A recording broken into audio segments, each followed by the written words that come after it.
Selamat datang di Cerita Trisna. Cerita apa saja dengan Trisna. Pastikan kamu sudah subscribe, like, komen, dan share channel YouTube Cerita Trisna. Pelajaran besar tentang kompetisi itu yang kamu rasakan secara khususnya di Sydney adalah Sydney dan Indonesia adalah kompetisi itu tujuannya untuk menjalin silaturahmi dan orang kopi cenderung tidak sombong, tidak pelit ilmu. Nggak pelit ilmu, benar. Itu luar biasa. Jadi aku penasaran kayak gini, cara pandang kamu kan pasti banyak berubah juga dalam perkembangan kopi di Indonesia. Benar. Menurut kamu kondisi perkopian di Indonesia sekarang secara umum atau bahkan mungkin nanti semakin spesifik ke Sumatera Utara itu gimana? Jadi kopi Indonesia tuh yang salah satu perkembangannya cepat banget di dunia gitu. Bahkan di dunia kopi gitu maksudnya.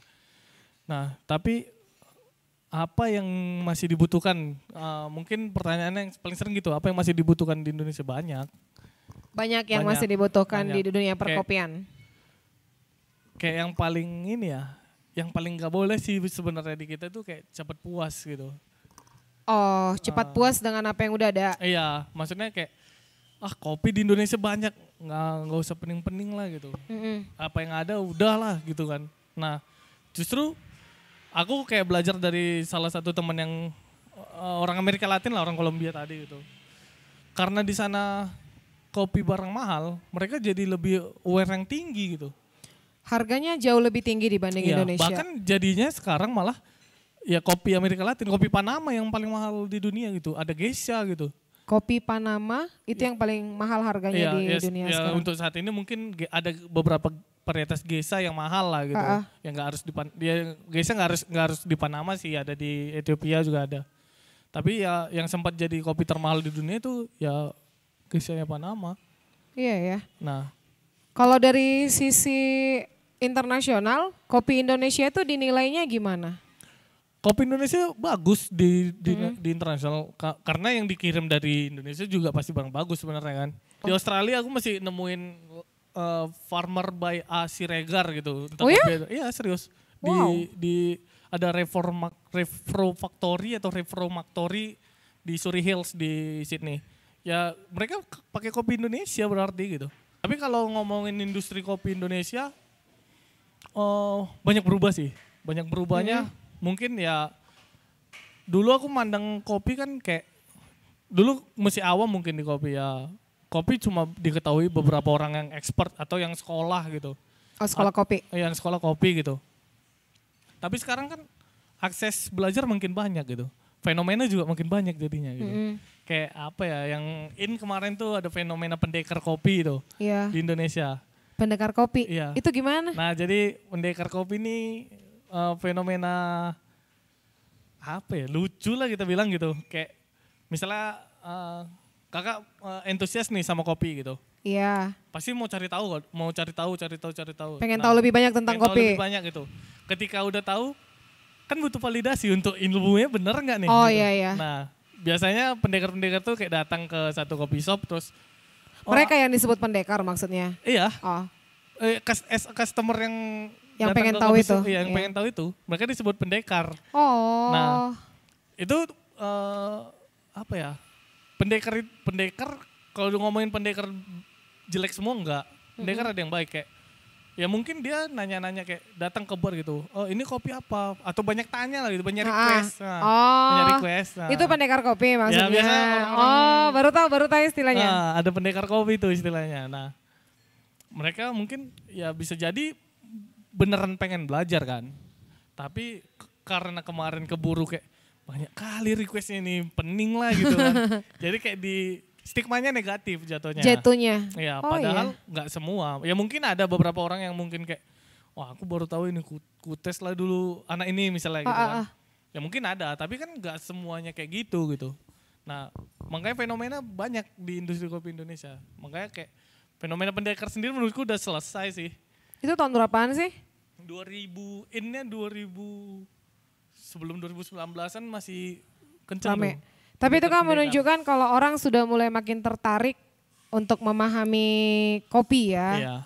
Nggak sebatas minum kopi-kopi Iya. yang umum lagi Benar. gitu. Berarti itu saya fenomenanya bisa Iya. berdampak positif juga lah. Harusnya memang dampak positif. Ya seenggaknya dari pendekar itu kita tahu, oh banyak orang yang aware kok sekarang sama kopi gitu kan. Iya. Nah dari situ, ya maksudnya kayak, karena di center juga lagi tuh banyak pendekar ini apa segala macam. Oh udah Nah, mulai, oh iya kan, maksudnya itu kan tadi secara nasional, Secara nasional. hype. Ini sekarang mulai masuk ke daerah. ya kayak masuk ke daerah, ya apa ya, bisa kita bilang daerah as a follower apa yang lagi di ibu kota gitu kan. Iya. Nah, ketika fenomena pendekar itu di ibu kota kan mewabah ke daerah Ke juga. daerah. Nah, cuma mungkin aku udah ngelihat ibu kota duluan waktu di 2018. Anggaplah begitu gitu. Mungkin fenomena yang kita terima sekarang itu yang terjadi beberapa tahun di ibu kota sebelumnya. Tapi ibu kota sendiri udah ini loh, udah move on sama fenomena itu gitu, kayak ya udahlah kalau ada pendekar ya udah layanin aja, seenggaknya dia bak duit kok gitu. Iya. Nah, kalau kayak di daerah kemarin kan lagi apa ini pendekar? Masih diomongin. Iya, masih diomongin gitu. Kayak ya udahlah gitu.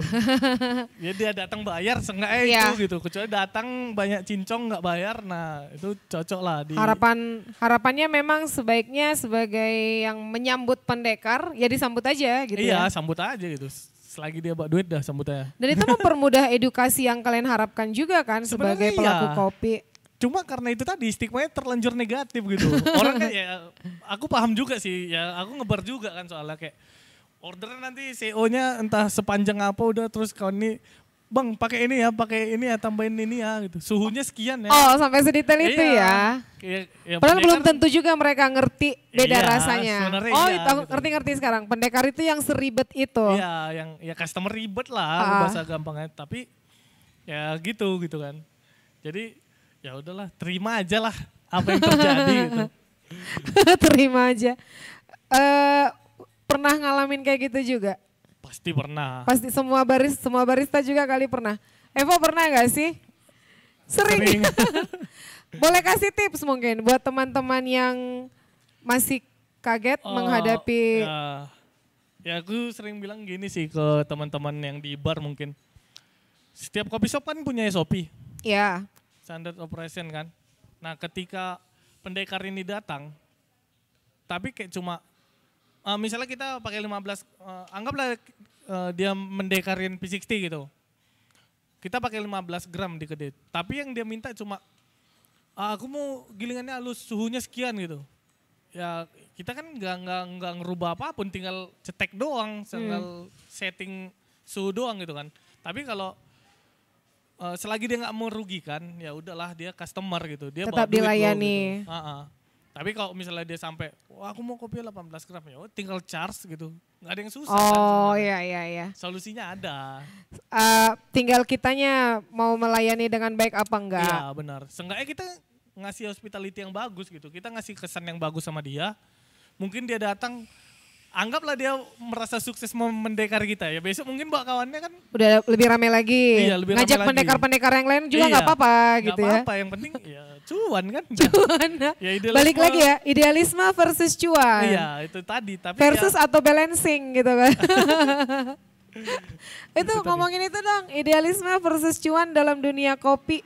waduh. Dengan kamu nih sudah bisa dibilang memahami kopi lah ya dibandingkan kita yang cenderung awam. Boleh. Waktu kamu, oh ini pertanyaan sebelum nyampe ke cuan. Oke. Waktu kamu datang ke satu coffee shop, Ah. iya kan? Terus kamu jadi ada perasaan ingin menilai gak sih? Dengan semua ilmu yang kamu punya sekarang gitu. Nah, ya jujur awal-awal baru kompetisi kayak karena merasa kopi yang bukan merasa sih, apa ya, kebiasaan kemarin kan kompetisi jadi lama di Jakarta mungkin gitu kan. Jadi kayak udah terbiasa sama flow yang di Jakarta, pas balik ke daerah, loh Kok kayak gini? Kok kayak gitu. gini. Ah. Nah, tapi kalau nilai enggak lah, cuma kayak oh iyalah ini daerah gitu, kayak Iya. ya udahlah gitu. Maksudnya lebih terkait kerasa. Oh, lebih terkait kerasa. Enggak sih. Semua kopi kan punya karakternya masing-masing. Ya Nah. mungkin Ya aku kenapa ada kompetisinya karena semua barista punya style brewing masing-masing. Oke. Nah ketika kita ngejudge satu style brewing seseorang gitu, ya kita ngejudge diri kita sendiri juga sebenarnya kan. Karena ya itu style dia gitu. Kalau masalah enak nggak enak, buktinya ada orang yang datang ke coffee shopnya gitu. Berarti selera. ada yang selera gitu kan. Nah sedangkan selera kan subjektif gitu. Ya udah, jadi nggak usah ngejudge si A, si B, si C, ya udah. Dewasa ya beliau. Cara pemikirannya dewasa ya beliau. Kalau teman-teman nih, kamu lagi datang ke satu tempat nongkrong kopi, ada yang nanya-nanya tapi bukan pendekar, maksudnya ngajak sharing gitu. Ngajak sharing. Atau contohnya dia yang punya usaha kopi, terus dia cerita sama kamu, kopiku gimana nih gitu. Ya selagi masih bisa dijawab ya aku kan nggak tahu semua juga gitu. Iya. Sampai sekarang masih belajar dan ya apa yang bisa kita bagi gitu. Karena ya dari dulu aku diajarin, orang yang ngajarin aku nggak pelit sama ilmu, terus kayak mana aku bisa pelit sama ilmu gitu kan. Iya. Karena tadi kamu bilang itu kan, orang kopi tidak sombong dan rajin berbagi. Kayak kita ngomongin balik industri kopi Indonesia dikit ya. Di industri kopi Indonesia kayak ada, kita sebut Bapak Kopi Indonesia lah. Namanya siapa? Hendrik Kurniawan. Hendrik Kurniawan. Instagramnya Kuli Kopi namanya. Aku kenapa bisa bilang kayak gitu? Mungkin sebelum dia ada orangnya, cuma aku kenalnya dia gitu. Ya udahlah, kayak oke lah. Sekarang aku jadi kenal juga. Okay. Ya, kiblatku dari dia lah. Dan kalian kayak kenal juga. Dan ya dia punya sekolah kopi gitu. Namanya BCD School. Dan Bang Riki juga belajar di situ. Ya mau gak mau secara gak langsung apa yang diajarkan dia ke Bang Riki ajarkan ke aku, ya aku belajar sama dia berarti kan. Nah, untuk orang sekelas dia aja masih mau jawab DM receh yang apa-apa gitu. Ya berarti sehumble ini orang di dunia, dan ya rugi sendiri sih gue gak humble di dunia kopi. Ketinggalan informasi jadi. Kalau kita merasa paling tahu ya. Iya benar. Keren. Pastikan kamu sudah subscribe, like, komen, dan share channel YouTube Cerita Trisna. Harapan kamu pribadi terhadap industri kopi di Sumatera Utara lah. Di Sumatera Utara itu gimana, Black? Sebenarnya kayak yang tadi aku pernah bilang, kayak kita nerima apa yang dibawa, yang lagi tren di ibu kota. Ketika trennya masuk ke sini, kita cuma nerima trennya kan, jadi cuma sayang gitu. Padahal mungkin kita terima trennya gitu. Kita adaptasi trennya di sini gitu. Tren kopi yang mulai menjamur sekarang, ya udah nggak apa-apa, kita terima aja dulu gitu. Tapi kalau cuma sebatas keren-kerenan kan sayang gitu. Nah, kita ya butuh orang-orang yang serius di kopi gitu. Kenapa kayak gitu? Kenapa seolah-olah kopi eksklusif gitu kan? Bukan seolah-olah kopi eksklusif, tapi ya balik lagi. Di Sumatera lu banyak kopi gitu, bahkan dibandingkan Jawa gitu. Sumatera penghasil kopi gitu kan. Terus ya orang-orangnya sendiri nggak aware, siapa yang mau ngargain kan gitu. Iya. Nah balik ke situ sih, ya terlepas dari mungkin ada beberapa teman-teman yang angkat isu kayak supaya petani kopi sejahtera dan lain sebagainya gitu. Ya menurutku kalau semua orang tahu posisinya dan tahu diri lah, kita katakan dia cari duit di industri ini, ya coba aware lah. Karena kalau kita sendiri udah mau mikirin, anggaplah kita aware dengan mikirin kualitas atau kita adaptasi kopi yang beneran kopi gitu. Pasti secara nggak langsung dampaknya pasti ada kok ke petani supaya mereka sejahtera gitu. Sebagai pelaku usaha industri gitu. Kopi, semakin bagus usaha kita, pasti berefek. Kalau demand-nya makin banyak, ya bahan baku juga perlunya makin banyak kan. Iya. Pasti ya change-nya kan ke situ juga gitu. Ya makanya ayolah serius gitu. Ayolah serius di dunia kopi Sumatera Utara gitu ya. Ada rencana nggak dalam waktu dekat bikin kegiatan yang tentang kopi-kopian? Cita-cita dari mungkin ngelihat ini ya, Jakarta Kopi Festival ya, JKW gitu kan. Yeah. Waktu yang di event Aeropress. Aku pengen buat kayak gitu di Siantar, cuma kayak terlepas dari pandemi dan lain sebagainya pending dulu lah. Ayo dong dibikinin dong. Ya. Semangatin. Bikin. Ya pengen buat kayak gitu, seenggaknya gara-gara ada event kayak gitu, ya balik lagi silaturahmi yang dicari kan. Iya. Kita tahu ada problem apa di kedai si A, si B, si C, kalau kita nggak ngumpul kita nggak tahu kan. Nah itu dia, jadi kok di Jakarta, bahkan aku ngelihatnya kayak Jakarta yang berapa ya, per 5 meter kayaknya kopi shop lah di sana. Iya gitu banyak, kan. banyak banget. Banyak banget kan. Mereka bisa guyup gitu, bisa ngumpul di sebuah event yang ya udah kita selebrasi nih di sini gitu. Iya. Dan aku pengen yang kayak gitu di Sumatera gitu. Dengan semakin, tadi istilah kamu tren dibawa ke sini, mungkin dimulai dari ibu kota negara dulu. Iya. Tiba di sini, ya berarti mungkin nanti bisa jadi kita guyup juga. Ya, harusnya gitu. Harusnya gitu ya. Harusnya gitu. Kamu yang mulai, tadi kan kamu yang punya idenya. Iya, boleh. Iya. Ini permintaan ini, biar langsung dilakukan. Untuk teman-teman Kopi di Sumatera Utara kan. Oke, ini mungkin jadi pertanyaan terakhir. Oke. Untuk Black pribadi, ada harapan pribadi enggak? Kan tadi misalkan mungkin tentang karir dalam dunia kopi. Apa ya? Banyak. Bisa di-sharing gak sih? Banyak.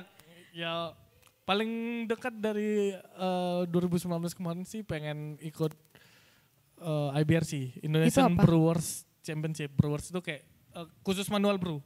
Indonesia Brewers Nah, Championship. kompetisi juga, tapi metode kompetisinya beda sama Aeropress. Kalau Aeropress kan throwdown tuh. Kalau di Brewers kita presentasi. Jadi kita ngurusin harus kopi ngomong apa juga yang kita bawa, konsepnya gimana, apa yang mau kita perkenalkan. Menurutku kenapa pengen lomba yang kayak gitu? Pengen ngeluarin unek-unek aja sih sebenarnya. Dan biasanya di Brewers selalu ada yang baru. Nah itu kayak metode seduh baru atau anggaplah rasio baru, ada yang pakai 1:650 mungkin nggak tahu kan. Nah kayak gitu. Jadi ya semangat belajar terus ya.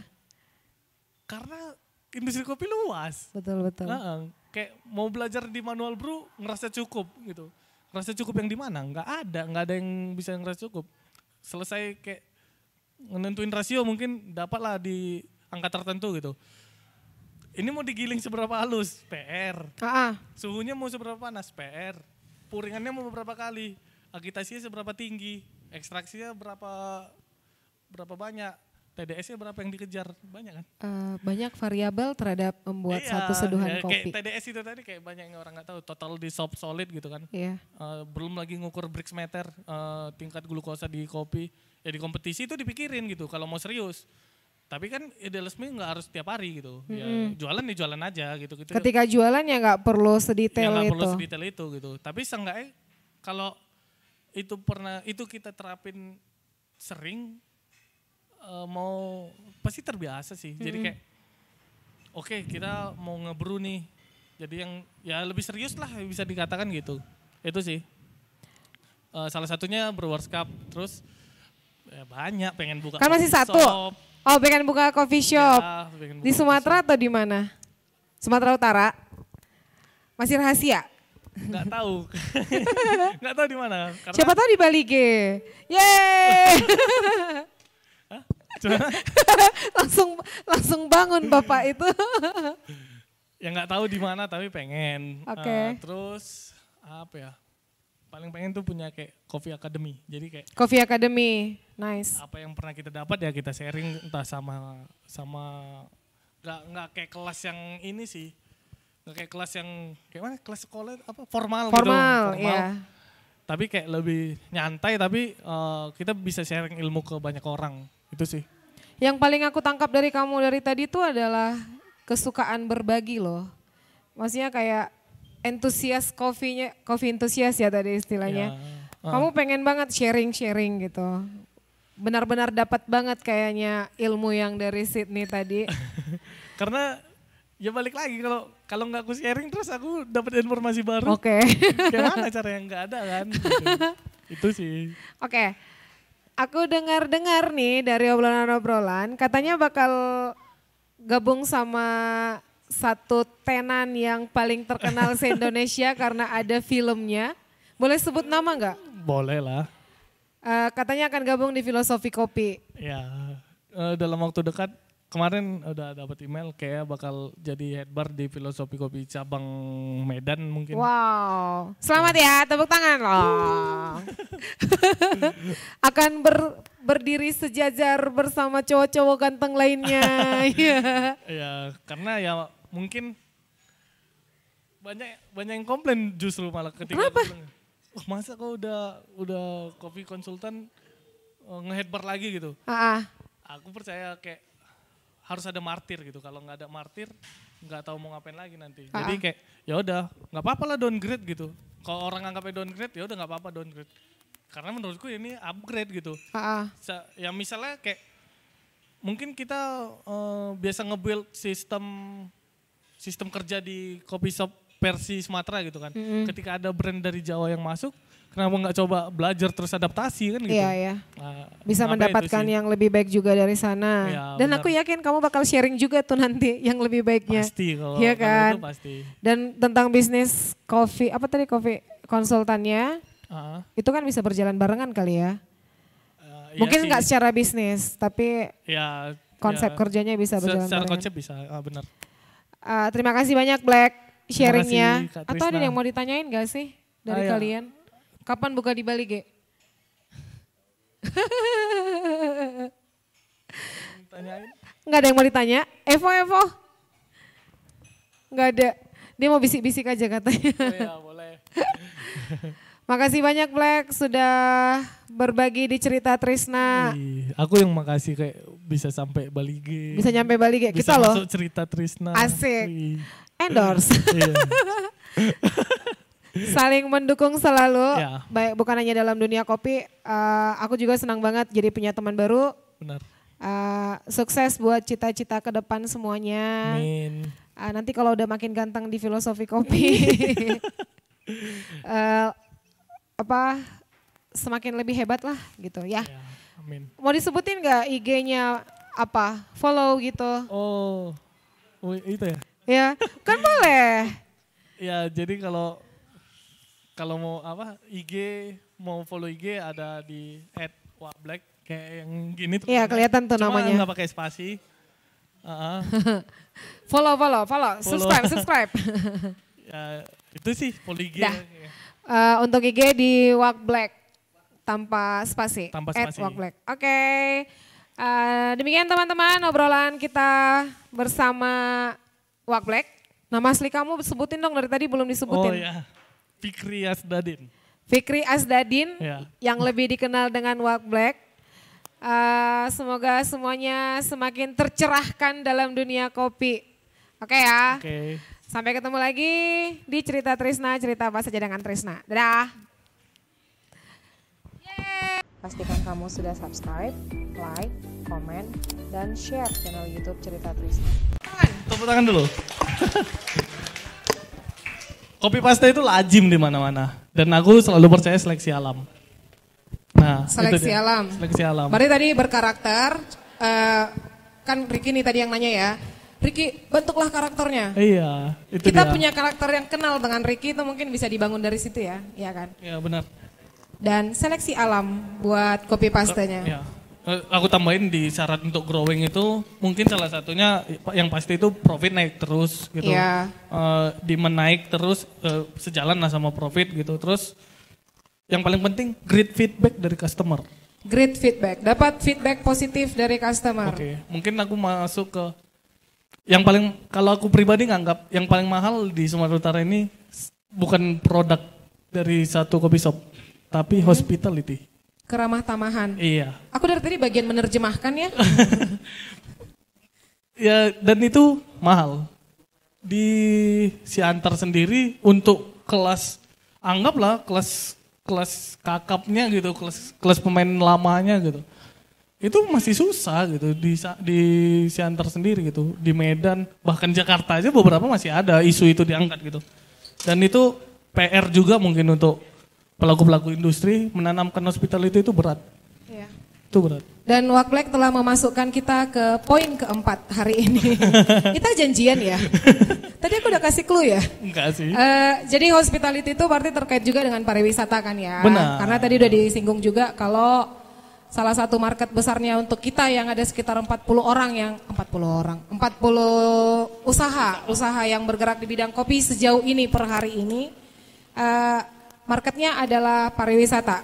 Benar. Nah, salah satu poin yang sering adalah pariwisata memberikan apa kepada kita? Kan pertanyaannya umumnya gitu nih. Oke. Nah, ini cara berpikir inovasi nih dari yang dibilang Wak Black dari tadi. Kita balikin. Kita sebagai pelaku usaha kopi dan kuliner di kawasan Toba bisa ngapain untuk pariwisata? Ya nggak sih? Salah satu Di jawabannya. swing berarti. Iya, jadi di switch. Kalau tadinya biasanya kita menunggu, wah pariwisata kapan nih datang tamunya gitu kan. Ini jadi kita balik. Kenapa nggak kita aja yang datangin tamunya kan itu. gitu. Atau customernya kita aja yang datangin gitu kan. 40 kurang lebih sejauh ini yang terdeteksi. Dan kopi dan kuliner di Toba bersama-sama bikin acara A gitu. Itu menarik nggak sih kalau dari sisi bisnisnya? Bukan menarik, harus. Harus. Karena kan ya, tujuannya tadi pariwisata gitu, ngomongin pariwisata. Orang datang ke tempat pariwisata kalau nggak ada yang menarik, apa yang mau didatangin? Mau didatangin. Jadi Kan ada gitu. tujuan kan? Kita Iya, pengen benar. bikin mereka punya tujuan. Ide liarnya adalah kita bikin apa ya istilahnya kemarin Ron? 1001 kopi ikhlas. Iya, kurang lebih niatnya seperti itu, tapi pemantiknya adalah 1001 kopi ikhlas. Ada yang mau nanya? Terima kasih sudah mendengarkan cerita Trisna. Pastikan kamu sudah subscribe, like, komen, dan share channel YouTube Cerita Trisna. Nantikan cerita Trisna terbaru dengan narasumber keren berikutnya ya. Horas.